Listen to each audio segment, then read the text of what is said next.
एक संदेश माताओं बहनों में देना चाहता हूं। हमारे घरों में कुरान पढ़ा जाता है, हाफिजे कुरान होते हैं। इसका फलसफा क्या है, इसका मकसद क्या है, ये समझने की जरूरत है हमें। हम कुरान पढ़े हो ना पढ़े हो, लेकिन नमाज के जरिए और महफिलों के जरिए कहीं न कहीं से कुरान हमें सीखने को मिल जाता है, सुनने को मिल जाता है। हाफिजे कुरान बनाने का मकसद आपको बताए देता हूँ।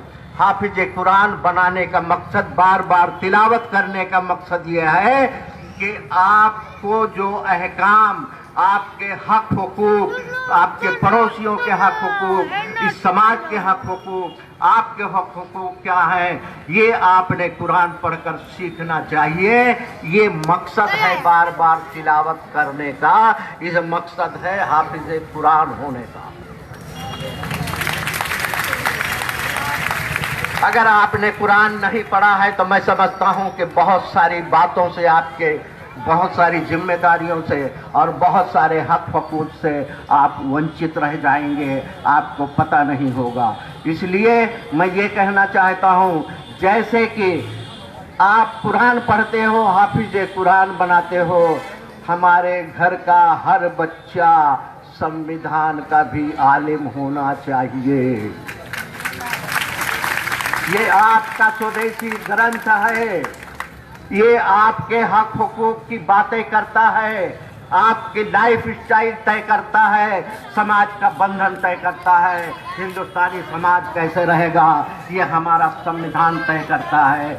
इसलिए हमें संविधान का इल्म भी होना चाहिए, जैसे कुरान का इल्म आपको होना चाहिए। तो हमने संविधान कितना पढ़ा है, कितना समझा है?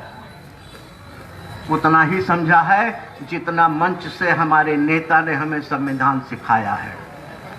अब अंदाजा लगा लीजिए क्या सिखाया होगा, आपने क्या सीखा। नेता जब भाषण देता है संविधान के ऊपर तो सिर्फ उसी पार्ट को बयान करता है जिस पार्ट का फायदा उस नेता को होता है। उस पार्ट को छिपा दिया जाता है जिसका फायदा यहाँ बैठे हुए आम इंसान को होता है। हमारे संविधान को छिपाया गया है, यहाँ की पॉलिटिकल पार्टियों ने छिपाया है, यहाँ के सत्ता में बैठे हुए, सरकार में बैठे हुए लोगों ने छिपाया है और विपक्ष में बैठे हुए लोगों ने छिपाया है। आप बैठे हैं यहाँ पर, मैं सुन रहा था, देश की सुरक्षा चाहते हैं, देश की हिफाजत चाहते हैं, देश को बचाना चाहते हैं, संविधान को बचाना चाहते हैं।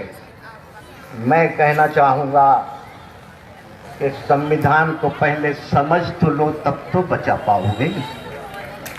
किसी चीज को बचाने के लिए पहले उसको जानना होगा, उसके बाद आप यूं ही देश, संविधान बच जाएगा, और संविधान बच जाएगा तो देश भी बच जाएगा, देश बचा होगा तो हम भी बचे होंगे। इसलिए मेरी गुजारिश है कि हमारे घरों में, अगर स्कूलों में, जब तक मैं डिमांड करता हूं इस महफिल से कि देश की जितनी सरकारें हैं उन्होंने संविधान को स्कूलों में कंपलसरी करना चाहिए, लाजिम करना चाहिए, ताकि बच्चा जब पढ़कर फारिग होकर आए तो जैसे बहुत इंजीनियर होता है, डॉक्टर होता है, मास्टर होके आता है, इसी तरह संविधान का मास्टर होके आए समाज के अंदर, ताकि कोई लीडर उसको गुमराह न कर सके, फंसा न सके। आप लोगों से मेरी गुजारिश है कि ये संदेश आप लोग ध्यान में रख लीजिए। कम से कम अभी व्यवस्था नहीं है संविधान पढ़ाने की, तो अपने घरों में ट्यूशन तो करा लीजिए। ज़रूरी है आपके बच्चों को संविधान सिखाना, इसलिए ट्यूशन के माध्यम से आप सिखा सकते हैं।